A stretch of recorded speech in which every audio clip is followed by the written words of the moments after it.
নমস্কার বন্ধুরা, আমি চলে এসেছি বানিজান ব্লগের নতুন এক রেসিপি নিয়ে। সেটা হলো জলপাই মিষ্টি আচার। জলপাই নাম শুনলে অনেকেরই জিভে জল চলে আসে। তো এইসব মিষ্টি এই শীতের মরশুমে বাজারে প্রচুর পরিমাণে জলপাই পাওয়া যায়।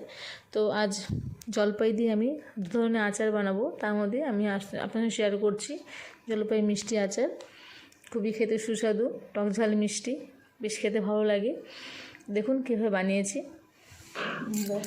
প্রথমে জলপাইগুলোকে ভালো করে ধুয়ে নিতে হবে, তারপর এভাবে কেটে নিতে হবে। কেটে লবণ জল দিয়ে ভিজিয়ে রাখতে হবে যাতে কষটা বেরিয়ে যায়। তো আমার বর কেটে দিচ্ছে এবং সম্পূর্ণ আচারটি বলে রাখি, আমার সম্পূর্ণ আচারটি আমার পিসি শাশুড়ি বানিয়েছে। তো আমি শুধু পাশে থেকে হেল্প করেছি এবং শিখেছি কীভাবে বানাতে হয়। তারপর লবণ জল দিয়ে এটাকে ভিজিয়ে রাখতে হবে। তারপর কিছুক্ষণ পরে একটু সিদ্ধ করে নিয়ে, সিদ্ধ হয়ে গেছে, উঠিয়ে নিচ্ছি এবার। তো বন্ধুরা, আপনারা অবশ্যই বাড়িতে বানিয়ে দেখুন, খুবই অল্প সময়ের মধ্যে খুবই একটা সুন্দর রেসিপি। খেতেও বেশ টেস্ট হয়, ভাতের পাতে বেশ খেতে ভালো লাগে। তো তারপর সিদ্ধ করে রাখা আর জলপাইগুলো ভালো করে হাতে ম্যাশ করে নেব। হাত দিয়ে করেছে পিসি। এদিকে ওভেনে গুড়টাকে জাল দেওয়া হচ্ছে, তো তখন আঠা আঠা হয় আর কি।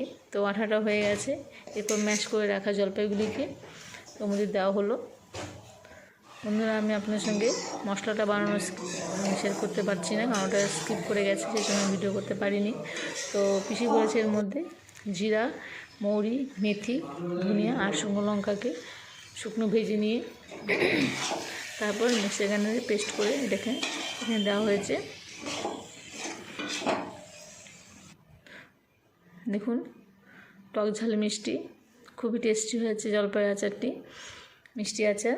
তো অনেক দিন ভালো রাখার জন্য আমরা এখানে একটু ভিনিগার, সামান্য পরিমাণ ভিনিগার দিয়ে বয়ামে ভরে রাখবো, অনেক দিন ভালো থাকবে।